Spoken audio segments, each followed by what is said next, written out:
Fantastic Mr. Fox by Roald Dahl. Chapter 13. Bunce's Giant Storehouse. My dear Foxy, cried Badger, what in the world has happened to your tail?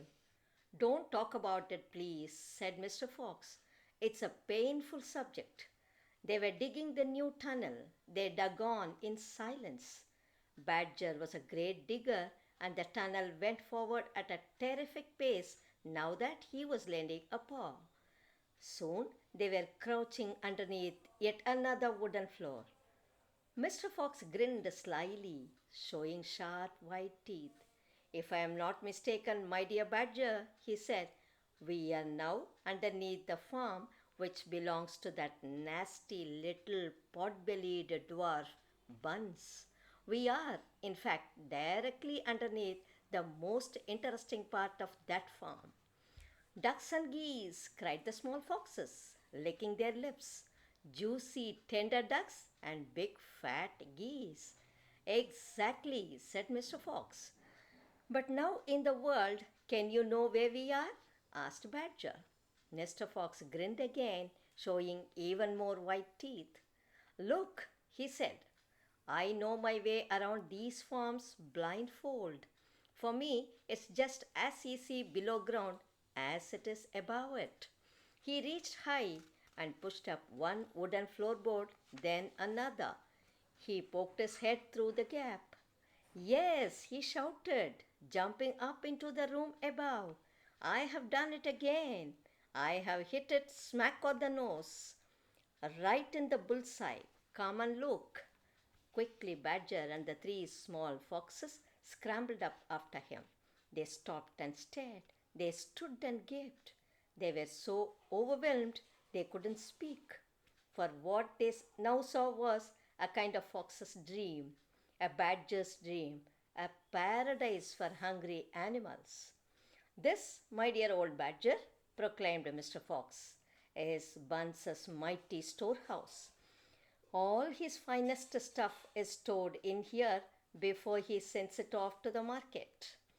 Against all the four walls of the great room, stacked in cupboards and piled upon the shelves, reaching from floor to ceiling, were thousands and thousands of the finest and fattest ducks and geese, plucked and ready for roasting.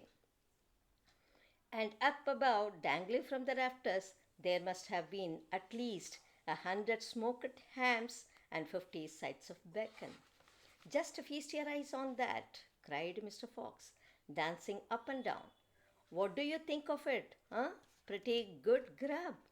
Suddenly, as though springs had been released in their legs, the three hungry small foxes and the ravenously hungry badger sprang upon forward to grab the luscious food. Stop, ordered Mr. Fox. This is my party, so I shall do the choosing.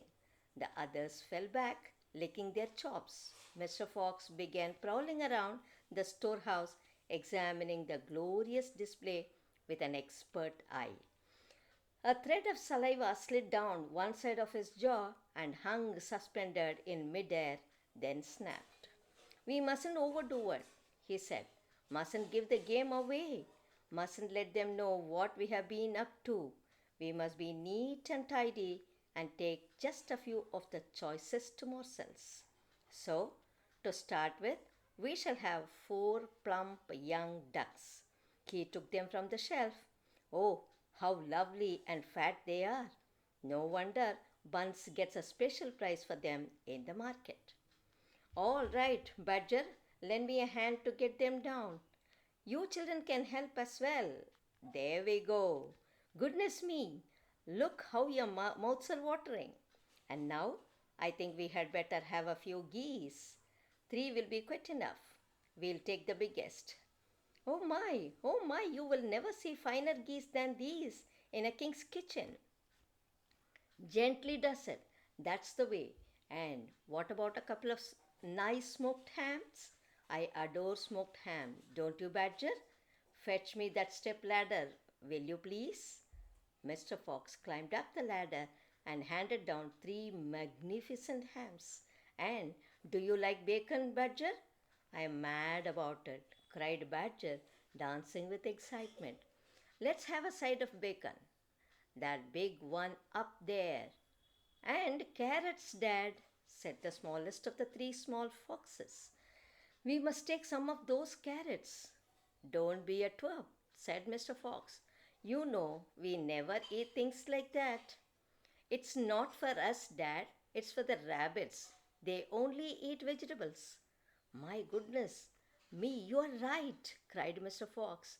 What a thoughtful little fellow you are. Take 10 bunches of carrots. Soon all this lovely loot was lying in a neat heap upon the floor. The small foxes crouched close, their noses twitching, their eyes shining like stars. And now, said Mr. Fox, we shall have to borrow from our friend Buns two of those useful push carts over in the corner.